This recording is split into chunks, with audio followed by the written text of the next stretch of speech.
आफू उठे परिवार उठ्छ, परिवार उठे समाज, समाज उठे समग्र देश उठ्छ। उठौँ समृद्धिका लागि। आदरणीय दर्शकबिन नमस्कार, म सुदर्शन आचार्य। दर्शकबिन, लामो समयदेखि कोरोना सङ्क्रमण र यसको नियन्त्रणका लागि लकडाउन त्यसपछिको निषेधाज्ञाले गर्दा यतिखेर देश अस्तव्यस्त जस्तै बनेको छ। समग्रमा कोरोना सङ्क्रमितको सङ्ख्या पछिल्लो समयमा बढ्दै गइरहेको छ भने विभिन्न स्थानीय तहहरूले निषेधाज्ञादेखि लिएर लकडाउनहरू पनि थपिरहेका छन्। यसै क्रममा उपत्यकामा निषेधाज्ञा आजबाट थप केही खुकुलो बनाइएको छ भने अन्य जिल्लाहरूमा लगाइएको निषेधाज्ञा पनि क्रमशः खुकुलो हुँदै गइरहेको अवस्था छ। विशेष गरी कोरोना सङ्क्रमण र नियन्त्रणका लागि भएका पहल र आगामी पहल कदमी के हुन सक्छन्, अब कोरोना सँगसँगै हामी कतिन्जेलसम्म घरभित्र बस्ने, अब बिस्तारै यसलाई कसरी असफल पार्दै आफूहरू सफल रूपमा अगाडि बढ्न सकिन्छ अथवा कोरोनासँग जुधेर अब अगाडि बढ्नुपर्ने अवस्था पनि आइसकेको छ।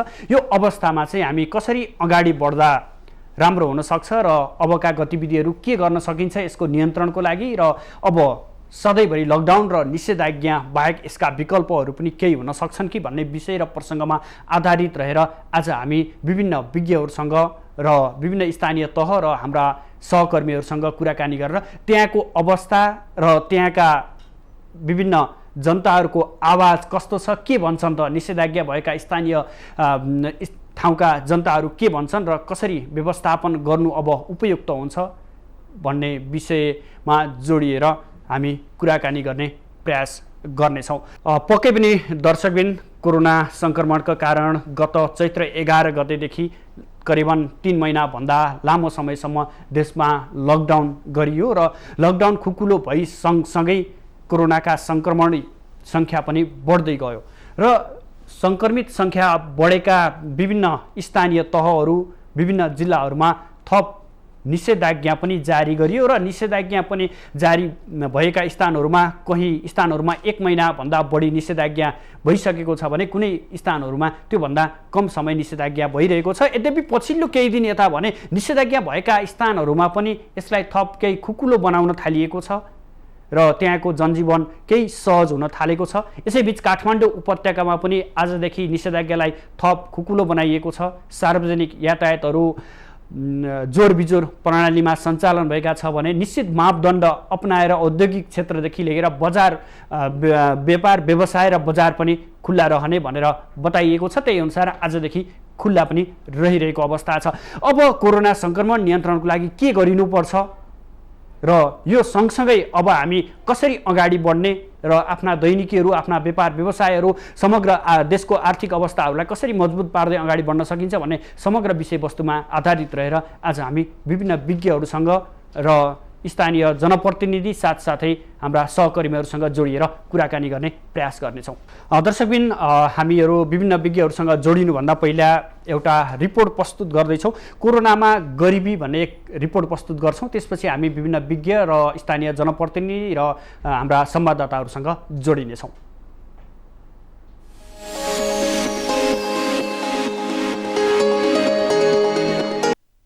15औं योजनामा गरिबी निवारणलाई राष्ट्रिय रणनीतिको रूपमा अंगीकार गरेर दर घटाउने सरकारी लक्ष्य हो। सरकारी लक्ष्य अनुसार गरिबीको दर घटाउने भन्दै आए पनि कोरोनाले गरिबीको दर बढाएको छ। सरकारसँग पछिल्लो गरिबीको सही तथ्याङ्क छैन, तर संयुक्त राष्ट्र संघको पछिल्लो प्रतिवेदन अनुसार 10 करोड़ मानिस पूर्ण बेरोजगार भएका छन्। रोजगारी क्षेत्र धराशायी भएपछि बेरोजगारी बढेको छ। सरकारी तथ्याङ्क अनुसार 22% बढी पूर्ण रूपमा रोजगारी खोसिएको छ। क्रमशः बेरोजगारी बढ्दै गएको छ। बेरोजगारी सँगसँगै गरिबी पनि बढेको आकलन गरिएको छ। गरिब घटाउन सरकारले थुप्रै परियोजना सञ्चालन पनि गरेको छ। सरकारले संघ, प्रदेश र स्थानीय तहबाट गरिबी निवारणको रणनीति 15औं योजनामा उल्लेख गरे पनि धक्का लाग्ने निश्चित छ। 15 योजनाको लक्ष्य हामीले पूरा गर्न सक्दैनौँ। नेपालमा गरिबी घटेर आगामी दिनमा 16% जतिसम्म कुरा आकलन गरिएको थियो र गरिबी पनि अब 20 भन्दा तल आइपुगेको थियो। तर कोभिडले गर्दाखेरि धेरै अनौपचारिक क्षेत्रमा काम गर्ने लाखौं मानिसहरूले रोजगारीका अवसरहरू गुमाएका छन्। बिजनेस मान्छेहरूको नपङ्ग्रिने हिसाबले बिजनेस डुबेको छ। सरकारले अथवा 15 योजनाले लिएको लक्ष्य जुन गरिबी घटाउने लक्ष्य लिएको थियो त्यो अहिले वास्तवमा उल्टो दिशामा गइरहेको छ। दीर्घकालीन सोच सहितको 15औं योजनाले विक्रमसम्म 2087 सम्ममा आय असमानता न्यूनीकरण गर्दै गरिबीको रेखामुनि रहेको जनसंख्या 5% मा झार्ने प्रक्षेपण गरेको छ। गरिबीको अन्त्य गर्दै विक्रमसम्म 2100 भित्र शून्यमा झार्ने दीर्घकालीन लक्ष्य हो। तर पछिल्लो समय कोरोनाको अर्थव्यवस्थामै खलल पुर्याएपछि गरिबी कति छ सरकारसँग कुनै यकिन तथ्याङ्क छैन। तथ्याङ्क बिना सरकारी गतिविधि पनि भएकै छन्। सरकारी कार्यक्रम कुहिरोको काग जस्तै अघि बढे पनि लक्षित वर्ग विमुख हुँदै आएका छन्। यद्यपि सरकारले गरिबी निवारणका लागि मुलुकमै 14 मन्त्रालयका 49 वटा गरिबी निवारणका परियोजना सञ्चालन गरेको छ। तर सरकारी आयोजनामा हुने चरम अनियमितता, बेथिति, प्रक्रियामुखी झन्झट, अपारदर्शी सरकारी कामकै कारण सरकारी आयोजना प्रभावहीन छन्। यसले चाहिँ एउटा टार्गेट एचिभ गर्ने सक्ने सम्भावना चाहिँ देखिँदैन। किनभनेदेखि यसले वास्तवमा भन्ने हो भनेदेखि वर्क फ्लोलाई मजदुरहरूलाई चाहिँ एउटा कन्फिडेन्ट हिसाबले मोबिलाइज हुनको लागि चाहिँ बन्देज गरिरहेको छ र अर्थतन्त्रको विकास चाहिँ यस्तो किसिमको चाहिँ फ्रिडमले चाहिँ धेरै असर पारिरहेको हुन्छ। उद्योग धन्दाहरू पनि त्यो अवस्थामा छैन। कुनै पनि किसिमको चाहिँ मोबिलिटी नहुँदाखेरि प्रोडक्सनहरू नहुने, त्यस पछाडि चाहिँ बेरोजगारी बढ्ने र त्यसले चाहिँ झनै पोभर्टी चाहिँ एउटा भिसियस सर्कलमा चाहिँ पुगिसकेको छ। गएको 8 महिना यता कोरोनाले रोजगारीका क्षेत्रहरू खोसिएका छन्। रोजगारी क्षेत्र धराशायी भएपछि गरिबीको दर पनि बढेको छ। सरकारले ठोस र प्रभावकारी योजना ल्याउन नसक्दा गरिबी थप बढ्दै गएको तथ्याङ्क बोलेका छन्। गरिबहरूको तथ्याङ्क अधावधि गरी वास्तविक गरिबलाई राहत दिने कार्यक्रम सरकारले ल्याउन नसकेमा गरिबीको दुश्चक्रले सामाजिक विग्रह समेत ल्याउन सक्छ। यसर्थ गरिबीलाई सम्बोधन गर्न राज्य बेलैमा चनाखो हुन जरुरी छ। माउन्टेन टेलिभिजनका लागि आर्थिक ब्युरोको साथमा प्रमिला खतिवडा, काठमाडौँ।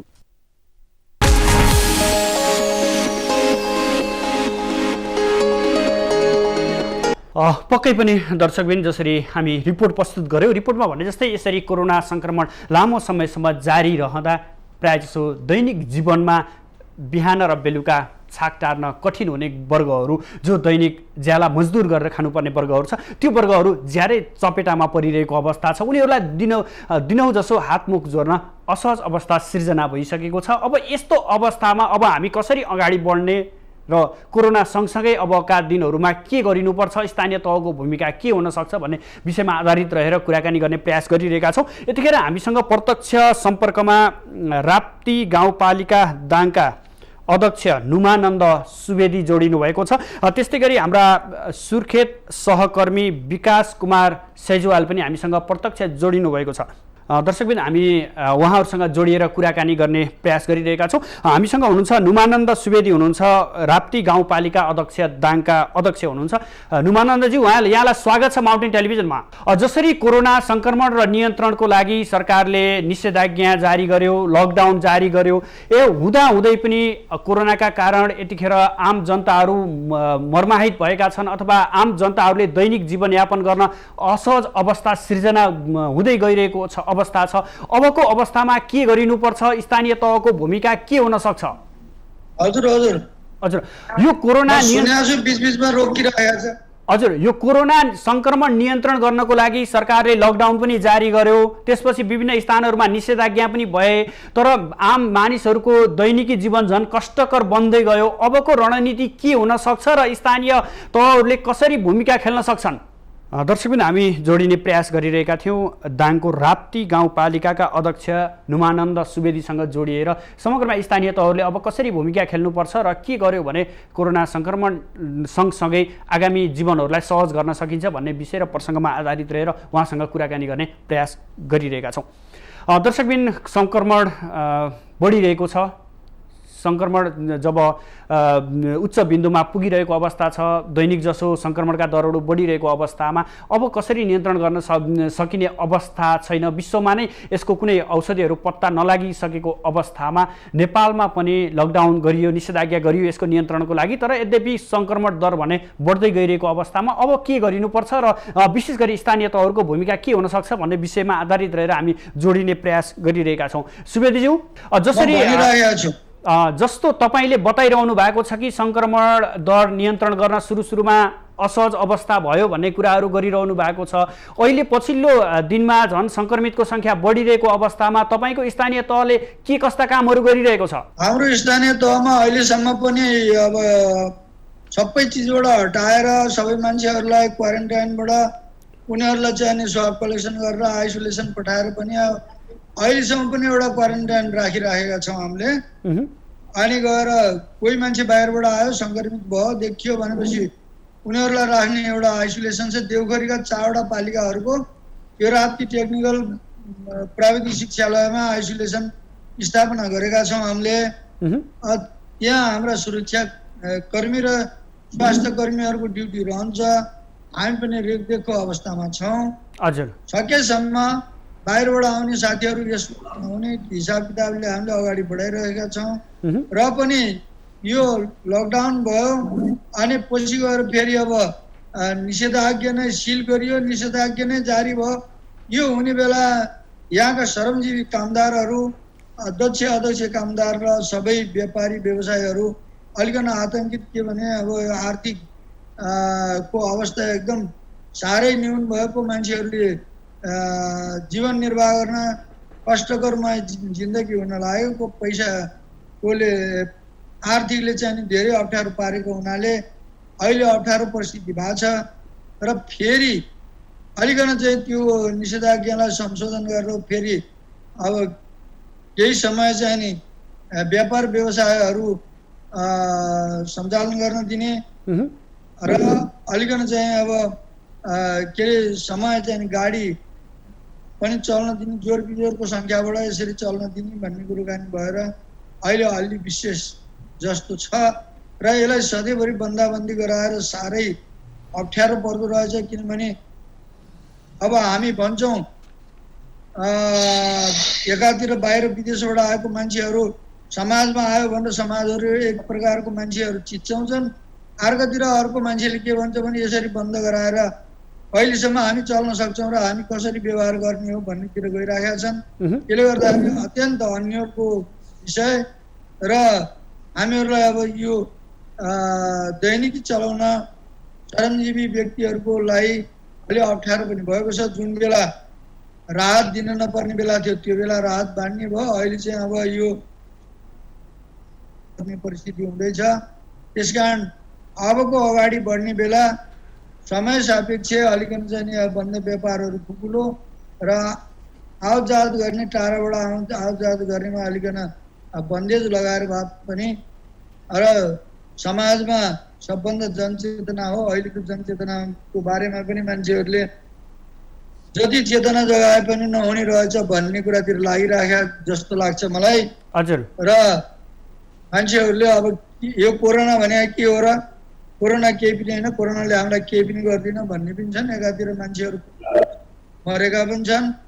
अनि त्यो गर्दाखेरि अब हामीले अप्ठ्यारो मान्न पर्ने भइसके। जनता बाँच र बचाऊ भन्नेतिर लैजानको लागि अवस्था व्यवस्था मिलाउन नेपाल सरकार र अब प्रदेश के अरे सङ्घीय सरकार, प्रदेश सरकार।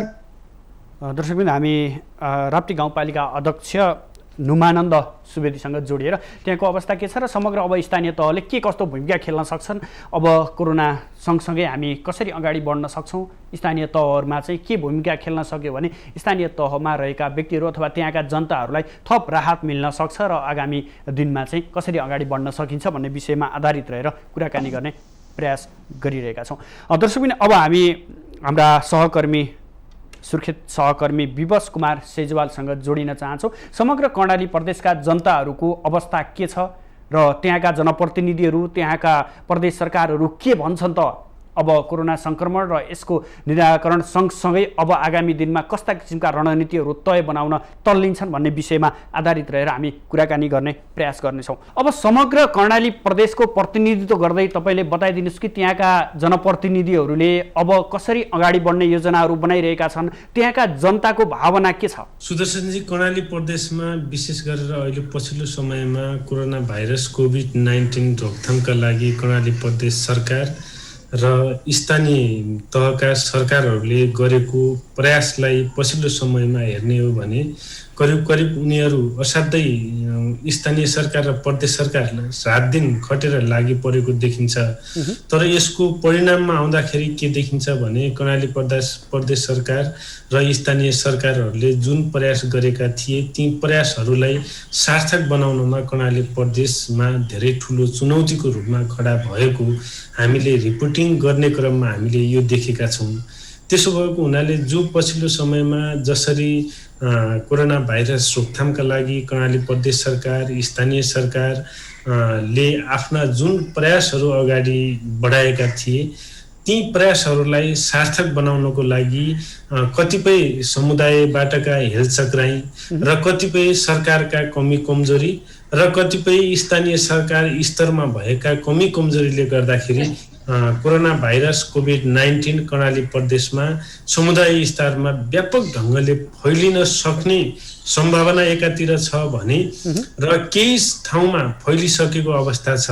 यसो भएको हुनाले कतिपय पछिल्लो समय अहिले जो चाडबाडहरू नजिकिने अवस्था रहेको छ कर्णाली प्रदेशमा, विशेष गरेर कर्णाली प्रदेशका पहाडी जिल्ला र हिमाली जिल्लाहरूमा अहिले यो मौसम भनेको असाध्यै यहाँको जात्रा लाग्ने मौसम र यहाँको चाडबाड देवताहरूलाई पूजा गर्ने र देवताहरूको नाममा चाहिँ मान्छे जम्मा भएर उनीहरूलाई चाहिँ मान्छे जम्मा भएर आफ्नो मनोआकांक्षा पूरा गर्ने र कुनै पनि रोग व्याथा लाग्यो भने पनि देवताहरूलाई पुज्ने अथवा ढोग्ने यहाँको संस्कृति र यहाँको संस्कार रहेको हुनाले अहिले कोरोना भाइरसलाई पनि यिनीहरूले देवताहरूलाई साँची राखेर यो भाइरस नफैलियोस् र यो भाइरस बाहिर अगाडि नबढोस्, यो भाइरसले मान्छेहरूले ज्यान नगुमाओस् भनेर जो रूढिवादी अन्धविश्वासमा ग्रसित समाज कर्णाली प्रदेशको केही इलाकाहरूमा छ, त्यसले गर्दाखेरि त्यो गर्नको लागि मान्छेहरू भिडभाड हुने र भिडभाड भएकै कारणले कोरोना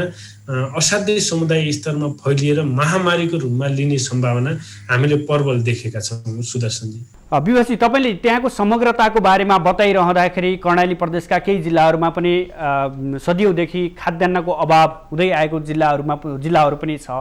अब यसरी लामो समयसम्म लकडाउन र निषेधाज्ञा जारी राख्दाखेरि त्यहाँ खाद्यान्नको थप अभाव पनि झेल्नुपर्ने अवस्था हुनसक्छ। यो अवस्थामा त्यहाँको प्रदेश सरकारले के गरिरहेको छ, के कस्ता योजनाहरू बनाइरहेको अब पाउनु भएको छ? होइन, योभन्दा अगाडि कर्णाली प्रदेश सरकारले केही दिनको विशेष गरेर केही चाडबाडहरूलाई लक्षित गरेर कर्णाली प्रदेशका सबै जिल्ला नभएर केही जिल्लाहरूमा मात्रै लक्षित गरेर लकडाउन कर्णाली प्रदेश सरकार र केही जिल्लाहरूले आफ्नो अनुकूलताको लागि र भिडभाड नहोस् र कोभिड-19 कोरोना भाइरस त्यसरी बाहिर समुदाय स्तरमा नफैलियोस् भन्नको लागि उनीहरू जिल्ला प्रशासन कार्यालयहरूले त्यो लकडाउन बढाएको अवस्था थियो। तर अहिले पछिल्लो समयमा कर्णाली प्रदेश सरकारले कर्णाली प्रदेशभित्र प्रवेश गर्नको लागि कुनै पनि पिसिआर रिपोर्ट पनि नचाहिने, तर यदि पिसिआर यहाँ प्रवेश गरेका समुदायहरूमा संक्रमण देखिएको खण्डमा यदि भयावह हुने अवस्था भएको खण्डमा उनीहरूलाई सामुदायिक स्तरबाट चाहिँ पिसिआर टेस्ट गराउने भन्ने नीति ल्याइसकेपछि अहिले कर्णाली प्रदेशमा कुनै पनि जिल्लामा त्यो लकडाउन छैन। लकडाउन सबै खुकुलो भइराखेको अवस्था छ। त्यसो भएको हुनाले अहिले कर्णाली प्रदेश सरकारले तपाईँले भने जस्तै खाद्यान्न सङ्कटको कुरा, कर्णाली प्रदेशमा खाद्यान्न सङ्कट हिजो लकडाउन हुँदाखेरि पनि खाद्यान्न सङ्कट हुन्थ्यो र आज लकडाउन भइसकेपछि त्यसको प्रभाव झनै पर्ने सम्भावना छ। विशेष गरेर डोल्पा, मुगु, हुम्ला यति जिल्लाहरूमा कर्णाली प्रदेशमा खाद्यान्न सदियौँदेखि यहाँ सङ्कट पडिराखेको अवस्थामा अहिले पछिल्लो समयमा कोरोना भाइरस कोभिड-19 समुदाय स्तरमा फैलिसकेपछि कर्णाली प्रदेश सरकारले त्यसका बावजुद पनि प्लेन चार्टर गरेर भए पनि हुम्लामा त केही खाद्यान्न झारेको छ, तर मुगु, जुम्ला र डोल्पामा जुम्लामा अलिकति यातायातको सुविधा भएको हुनाले अलिकति त्यहाँ केही समस्या नपर्ने देखिन्छ भने डोल्पा र मुगुमा यसका धेरै ठुला समस्याहरू र चुनौतीहरू छन्।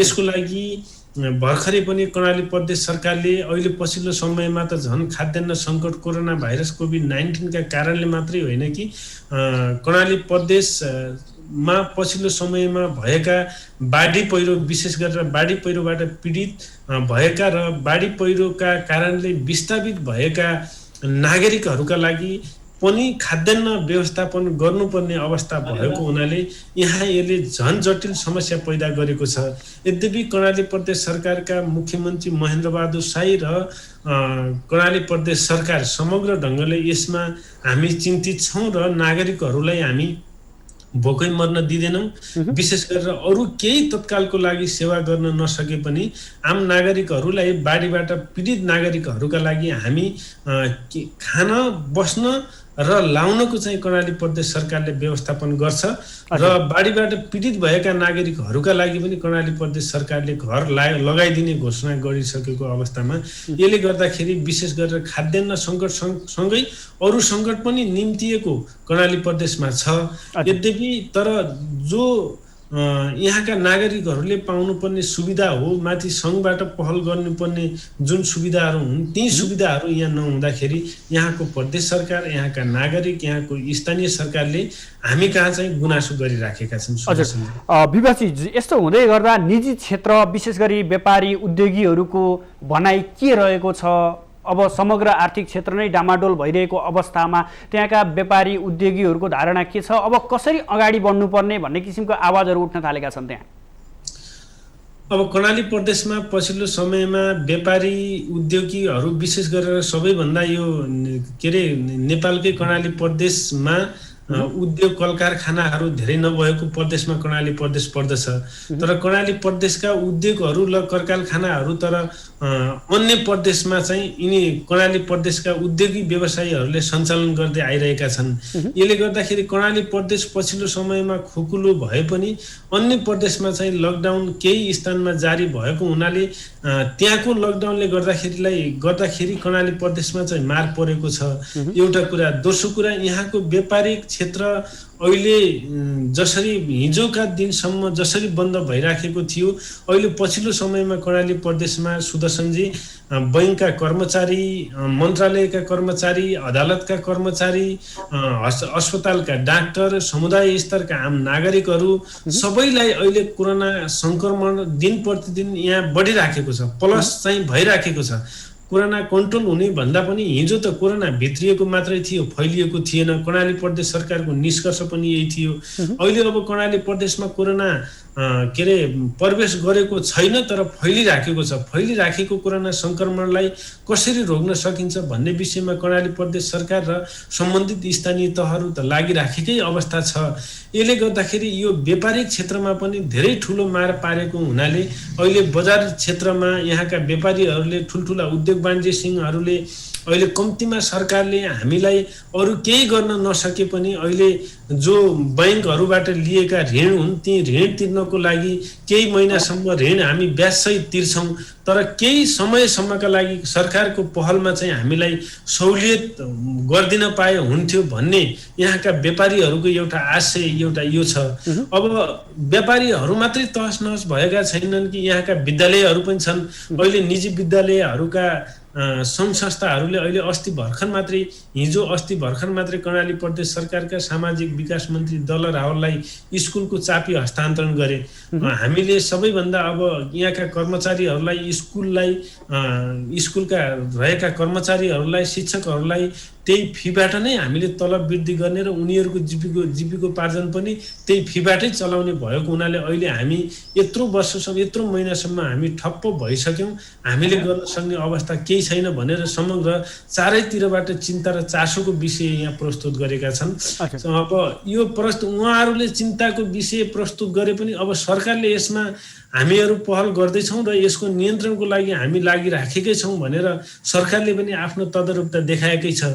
विशेष गरेर कर्णाली प्रदेशका नाकाहरूमा हिजो जसरी कडा ढङ्गले प्रवेश गर्नको लागि चेक गरेको थियो त्यो अहिले अलिकति त्यसमा कम गरेको छ। त्यसो भएको हुनाले यसमा चाहिँ कर्णाली प्रदेश सरकार र स्थानीय सरकार र व्यापारी उद्योगी सबैले चाहिँ चिन्ता र चासोको विषय चाहिँ गरिराखेका छन्। सुदर्शनजी, आम सर्वसाधारणको धारणा के छ? आम सर्वसाधारणहरू के भन्छन्? अब आम सर्वसाधारणहरू म आम सर्वसाधारणहरूसँग नै घुलमिल भइराखेको छु र उहाँहरूसँग म यो प्रतिक्रियाको लागि क्रिया प्रतिक्रिया लागि सँगै रहिराखेको अवस्थामा विशेष गरेर सुरुमा कोरोना भाइरस के हो र यसबाट कसरी बच्नुपर्छ, यसलाई कसरी के गर्नुपर्छ भन्ने विषय आम नागरिकहरूलाई भयावहको स्थिति थियो, सन्तासको स्थिति थियो। तर पछिल्लो समयमा जुन अवस्था कर्णाली प्रदेशमा सिर्जना भएको छ, यसले गर्दाखेरि कतिपय नागरिकहरूले कोरोना भाइरस संक्रमण र कोरोना भाइरसबाट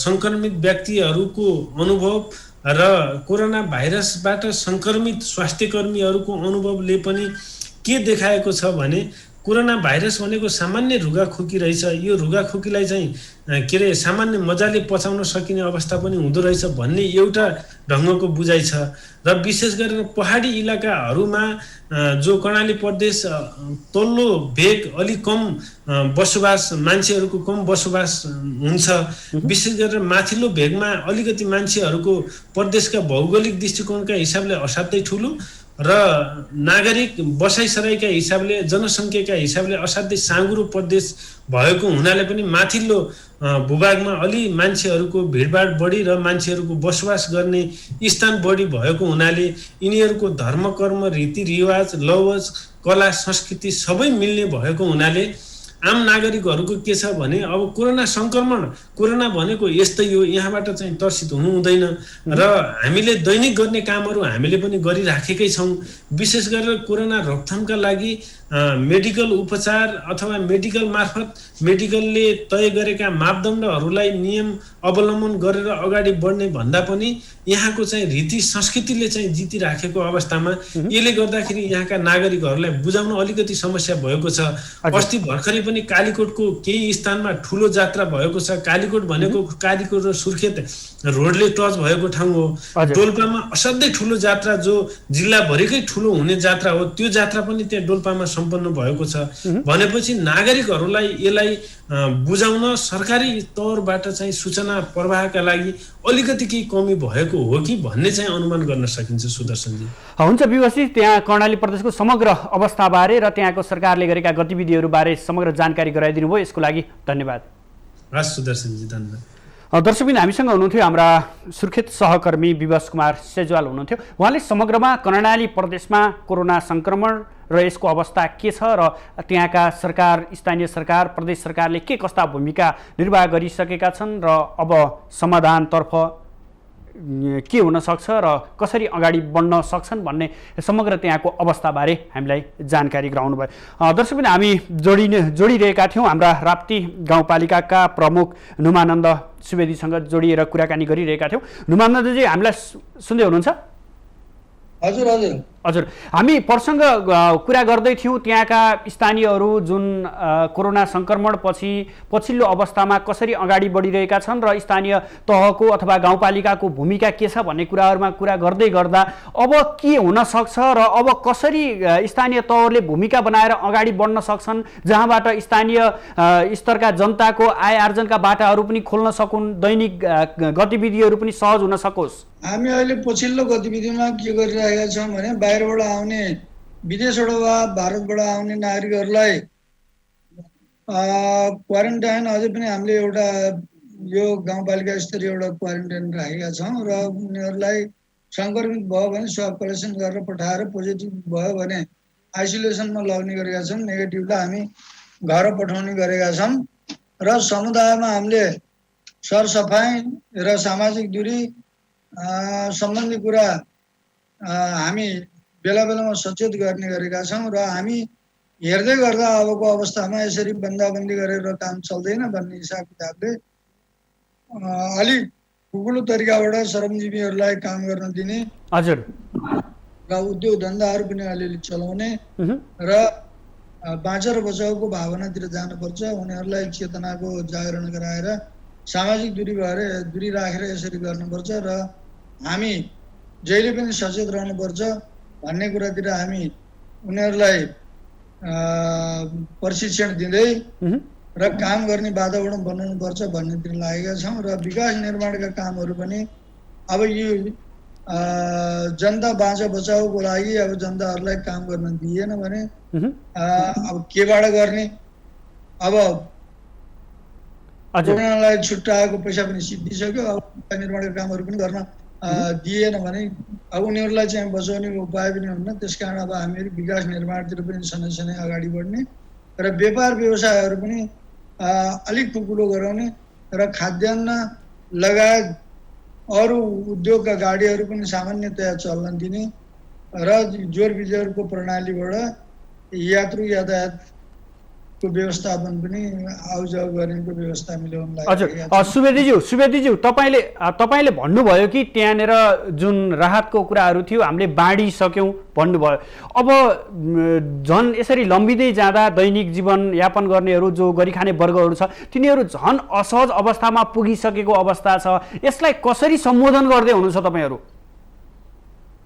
यही कारण मैले भन्दैछु यहाँलाई, अब यसरी बन्दाबन्दी गराएर लकडाउनमै राखेर त मान्छेलाई बचाउन सकिन्न।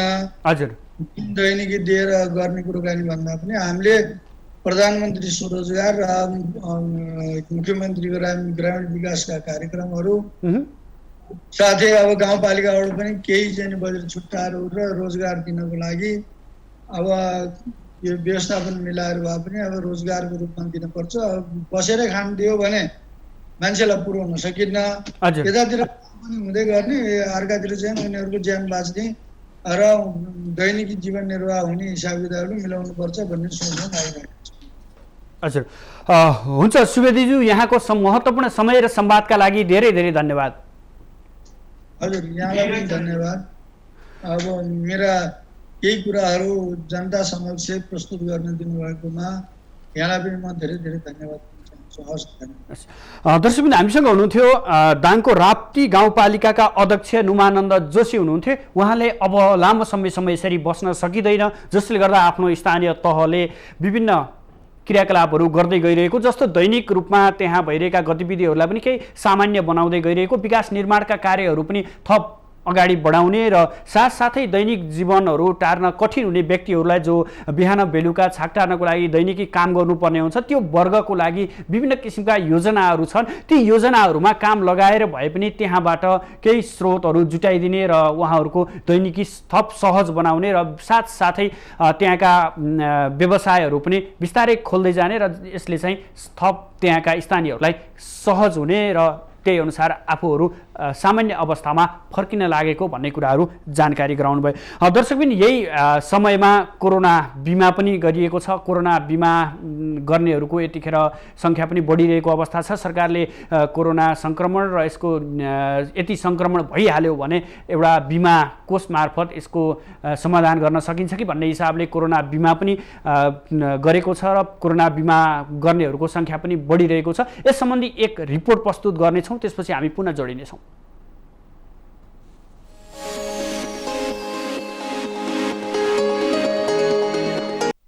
बीमा समितिबाट इजाजत प्राप्त 20 कम्पनीले 1,50,000 को कोरोना बीमा गराइरहेका छन्। 1 लाख बीमाङका लागि 1,000 र 50,000 बीमाङका लागि 500 बीमा शुल्क कायम गरिएको छ। सामूहिकमा बसेका परिवारको सामूहिक बीमा गरिएको खण्डमा 1,650,000 को 300 रुपैयाँ शुल्क तोकिएको छ। हाल कोरोनाको पीसीआर परीक्षण 47वटा सरकारी निकायहरूबाट भइरहेको छ। सरकारले 13 निजी ल्याबबाट परीक्षण गराउन अनुमति पनि पाएको छ। त्यसबाहेक पनि सरकारले तोकेको भन्दा सस्तो शुल्कमा पीसीआर परीक्षण हुन थालेको हो। बीमा समितिले हालसम्म 8,47,000 नेपालीको कोरोना बीमा गरेको छ। बीमा लेख जारी भएको 4 महिनामा 8,47,000 नागरिकको कोरोना बीमा गराएको छ। त्यसबापत अहिलेसम्म 47 करोड रुपैयाँ बीमा प्रिमियर संकलन भएको छ। समितिले सबै निर्जीवन बीमा कम्पनीको बीमा पुल मार्फत बीमा लेखा जारी गर्ने व्यवस्था गरेको छ। 2077 साल भदौ 21 गते आइतबारसम्म बीमा कम्पनीहरूमा प्राप्त भएका सबै दाबीहरूमध्ये नेपाल सरकार स्वास्थ्य मन्त्रालय अन्तर्गतका निकायहरूबाट पीसीआर टेस्ट परीक्षण प्राप्त भएका दाबीहरूलाई समितिबाट जारी भएको कोरोना मापदण्ड 2077 बमोजिम 7 दिनभित्र भुक्तानी दिने मतलब चाहिँ नेपाल सरकार जति पनि पेन्डिङ छन् ती पेन्डिङ मध्ये चाहिँ नेपाल सरकार स्वास्थ्य मन्त्रालय अन्तर्गतको निकायबाट टेस्ट भएकोलाई चाहिँ 7 दिनभित्र तुरुन्त पेमेन्ट दिने। कोरोना बीमा मापदण्ड 2077 को दफा 16 बमोजिम अनुदान व्यवस्थापन समितिले छानबिन गरी उक्त समितिको सुझावको आधारमा बीमा दाबी भुक्तानी सम्बन्धी निर्णय गर्ने। हालसम्म नेपालमा कोरोना संक्रमितको संख्या करिब 46,000 पुगेको छ। अहिलेसम्म 10 लाख बढीले कोरोना बीमा गराइसकेका छन्। कोरोना बीमा गत वैशाखदेखि शुरू भएको हो। यता स्वास्थ्य मन्त्रालयले पछिल्लो चरणमा निजी अस्पताललाई पीसीआर परीक्षणको अधिकार दिएको छ। तर पछिल्लो बीमा समितिले सरकारी अस्पतालको पीसीआर परीक्षणलाई मान्यता दिने व्यवस्था गरेको छ। तर निजी अस्पतालबाट पीसीआर गरेकोहरूको बीमा दाबी के हुन्छ त भन्ने प्रश्न उठेको छ। राज्यको ठोस नीतिगत अभावमा बीमितहरू दोधारमा परेका छन्। तर सरकारी मापदण्डको परिच्छेद 3 को दफा 11 अनुसार स्वास्थ्य मन्त्रालय अन्तर्गतका निकायबाट मात्रै पीसीआर परीक्षणपछि बीमा भुक्तानीको व्यवस्था छ। तर पछिल्लो सरकारले मापदण्डलाई परिष्कृत गरेपछि बीमाको विषय पेचिलो बनेको हो। कानूनमा भएको दफा 11 एकदमै कन्फ्लिक्टिङ छ, विवादास्पद छ। किनभने नेपाल सरकार स्वास्थ्य मन्त्रालयले प्राइभेट ल्याबलाई रिकग्नाइज गर्ने, तर यो मापदण्डले चाहिँ रिकग्नाइज नगर्ने भन्ने त भएन नि त। त्यसैले के हुनु पर्थ्यो भन्दाखेरि यदि स्वास्थ्य मन्त्रालयले रिकग्नाइज गर्छ भने अटोमेटिक यो मापदण्डले पनि रिकग्नाइज गर्नु पर्थ्यो र दाबी भुक्तानी दिनु पर्थ्यो। त्यो नभएको कारणले अहिले चाहिँ रोकिरहेको छ, विवाद छ। यो विवाद समाधान गर्नको लागि चाहिँ एउटा समिति, छानबिन समिति बनेको छ। यो समितिले चाहिँ सायद सल्युसन निकाल्छ होला। कोरोनाको संक्रमण बढेसँगै निजी अस्पतालले पनि पीसीआर परीक्षण गर्दै आएका छन्। तर सरकारको पछिल्लो परिष्कृत मापदण्डले बीमितले बीमाङ दाबी गर्न नपाउने बीमा समितिको निर्णयले निजीबाट परीक्षण गर्नेहरूको बीमाङ भविष्य के हुन्छ अन्यलता सुरु भएको छ। यसर्थ सरकारले तोकेको मापदण्डमा बीमित भएकाको बीमाङ्कका सरकारी र निजी औल्याउनु हुँदैन। यसर्थ सरकारले तोकेको मापदण्डमा बीमित भएकाको बीमाङ्कका सरकारी र निजीको अलग्याउनु हुँदैन। बीमाको नाउँमा निजीले पारदर्शी रिपोर्ट पनि सम्प्रेषण गर्न जरुरी छ। माउन्टेन टेलिभिजनका लागि स्वास्थ्य ब्युरोको साथमा विनिता केसी, काठमाडौँ।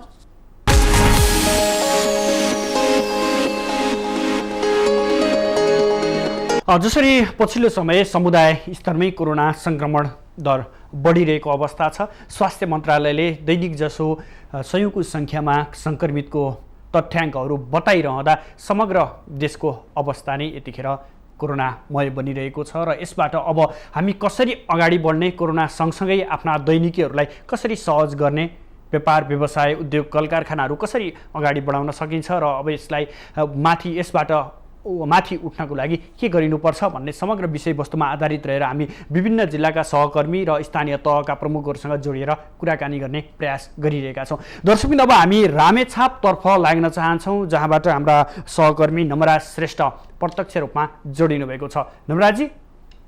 हजुर हजुर सर। हजुर, समग्रमा रामेछाप जिल्लाको अवस्था के छ?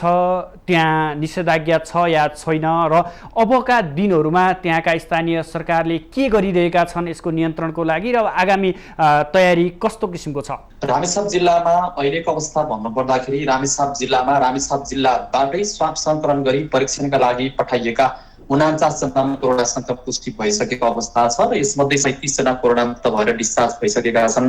अहिले आइसोलेसनमा जिल्ला अस्पतालमा 7 जना, त्यस्तै गरी होम आइसोलेसनमा 3 जना र जिल्ला प्रहरीको हिरासतमा 2 जनाको उपचार भइराखेको अवस्था छ। त्यसै गरी यो बाहेक रामेछाप जिल्ला बाहिर रामेछाप स्थायी घर भई जिल्लाका विभिन्न स्थानमा बसोबास गर्ने अहिलेसम्म 55 जनामा कोरोना संक्रमण पुष्टि भइसकेको अवस्था छ। यसैलाई मध्यनजर गरी जिल्लामा एउटा समुदाय स्तरमै पनि कोरोना फैलिसकेपछि यसमा स्थानीय प्रशासन स्थानीय सरकार नै एकदमै संयमित भएको अवस्था छ र अहिले रामेछाप जिल्लामा निषेधाज्ञा पनि जारी गरिएको अवस्था छ। निषेधाज्ञाकै क्रममा पनि अब सधैँभरि पसल व्यवसाय सबै कुरा सञ्चालन नगर्ने अवस्था हो भने रोगले भन्दा पनि भोगले मानिसहरू सक्छन्। जुन खालका एउटा सबै निकायबाट त्यस्ता खालका कुराहरू उठ्न थालिसकेपछि अहिले रामेछाप जिल्लामा निषेधाज्ञालाई ठुलो बनाइएको अवस्था छ। अहिले पनि बिहान 5 बजेदेखि दिउँसो 1 बजेसम्म अत्यावश्यक सेवा दिने जस्तै खाद्यान्नका पसलहरू खुलेका छन्, त्यस्तै गरी 1 बजे पछाडि बन्द गर्ने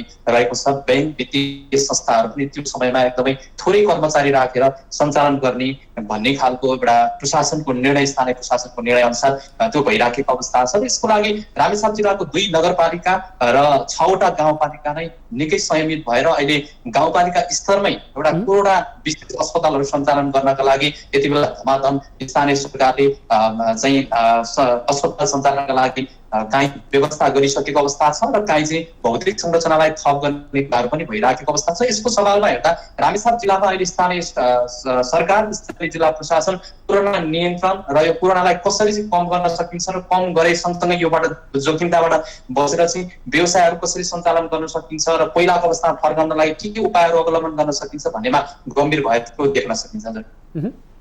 तपाईँले यसो बताइरहँदा त्यहाँ दैनिक रूपमा ज्याला मजदुर गर्ने वर्गहरू पनि छन्, त्यो सँगसँगै अब त केही सहज वर्गहरूलाई समेत यसले प्रत्यक्ष प्रभाव पर्न थालेको देखिन्छ। स्थानीय तहहरूले योभन्दा सुरुको दिनमा राहत वितरण गरेर सकिसकेको अवस्था छ। अहिले के गरिरहेका छन् ती दैनिक रूपमा जीवनयापन गर्न धौधौ पर्ने वर्गहरूलाई स्थानीय तहहरूले कसरी हेरिरहेका छन्, के काम गरिरहेका छन्? यसका सवालमा चाहिँ जुन सुरुवातका दिनहरूमा एउटा राहतका प्याकेजहरू पनि आए, राहतका कुराहरू आइरहँदा कति विवादित पनि भए, के भए त्यसका बारेमा धेरै त्यस्ता खालका चर्चा परिचर्चा पनि भए। तर पछिल्लो समयमा ती राहतका लागि चाहिँ स्थानीय सरकारले अहिले योजना बनाएको देखिन्न, कुनै पनि स्थानीय तहले भरपर्दो योजना बनाएको देखिन्न। अहिले मुख्य भनेकै उहाँहरू कोरोना संक्रमितलाई कसरी व्यवस्थापन गर्ने र कन्ट्याक्ट ट्रेसिङका कुरालाई कसरी व्यवस्थापन गर्ने र सीमानाकामा कसरी कडाई गर्ने लगायतका कुराहरूमा मात्रै उहाँहरूको ध्यान केन्द्रित भएको देखिन्छ।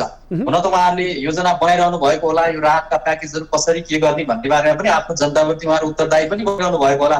तर पनि देखिने गरी उहाँहरूले त्यति त्यो खालको यो उद्देश्य ल्याएर, त्यो खालको योजना ल्याएर सोचेको र गरेको चाहिँ अहिले ठ्याक्कै रामेछापमा देखिने खालको त्यस्तो छैन। हजुर, तपाईँले त्यहाँका स्थानीय जनप्रतिनिधिहरू, सर्वसाधारणहरूसँग केही कुराकानी गर्दै गर्दा खासमा त्यहाँ स्थानीय जनताहरू के भन्छन् आफ्ना स्थानीय तहहरूप्रति, आफ्ना जनप्रतिनिधिहरूप्रति? अहिले स्थानीय तहका नागरिक जो असरमा, प्रत्यक्ष रूपमा असरमा परेका छन्, मारमा परेका छन्, जसलाई चाहिँ अहिले रोगले भन्दा नि भोकले सताइरहेको अवस्था छ, यो भनेको उहाँहरूको चाहिँ यसलाई चाहिँ काम गर्ने वातावरण मिलाइदिनु पर्यो। व्यवसायीहरूको भनाइ पनि यही नै छ, बरु सरकारले जारी गरेको मापदण्ड पूर्ण रूपमा पालना गरौँ तर हाम्रा व्यवसायहरू सञ्चालन गर्न दिउँ र काम गर्ने जो ज्याला मजदुरी गर्नेहरू पनि छन् हामी काम गरेर खाने वातावरण बनाइदिनु पर्छ भन्ने मात्रै उहाँहरूको माग उद्देश्य देखिन्छ रामेछाप जिल्लामा पनि। यो रामेछाप जिल्लामा धेरै देशभरमै हेर्ने हो भने अहिले अवस्था यस्तै रहेको छ। कति ठाउँमा यस्ता खालका कुराहरू भइराखेको छ, रामेछाप जिल्लामा पनि यिनै छ। सामान्य नागरिकको माग पनि हामीले काम गर्न पाउनुपर्छ, फसल व्यवसाय सञ्चालन गर्नेहरूले पनि बरु हामी मापदण्ड बनाऊ, केही बनाऊ, त्यसका लागि सरकारले केही सुझाव दियोस्। तर हामी त्यस्ता व्यवसायलाई बन्द गर्यो भने हामी कसरी बाँच्ने, कसरी बाँच्नलाई कर तिर्ने लगायतका कुराहरू उहाँबाट माग आइराखेको छ। त्यसका लागि रामेछाप उद्योग वाणिज्य महासङ्घले पनि सङ्घले पनि समन्वय गरिरहेको देखिन्छ।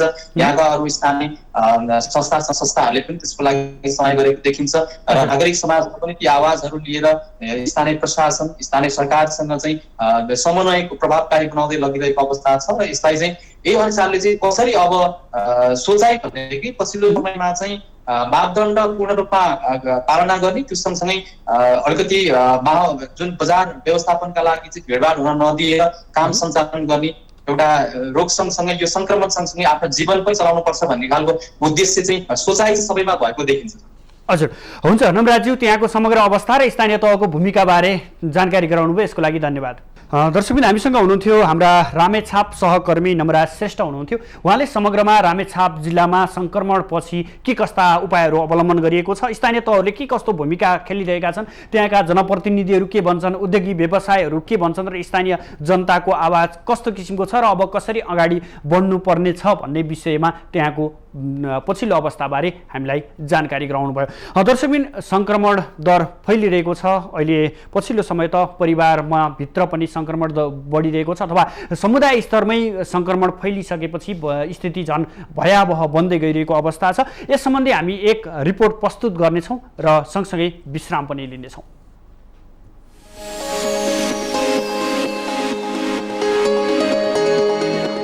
पछिल्लो समय देशभरको कोरोनाको संक्रमण दर औसतमा 8.7% छ, तर काठमाडौँ उपत्यकाको कोरोना संक्रमण औसत दर करिब 12% छ। यो तथ्याङ्कले संक्रमण समुदाय स्तरमा व्यापक भएको दर्शाउँदछ। कोरोनाको प्रकृति पछिल्लो समय फरक देखिन थालेको हो। लकडाउन खुलेर मानिसको आउजाउ बढेसँगै कोरोना संक्रमणको जोखिम पनि उच्च हुँदै गएको थियो। कमजोर कन्ट्याक्ट ट्रेसिङले संक्रमित समयमा पत्ता नलाग्दा कोरोना क्रमशः घर घर पुगेको छ।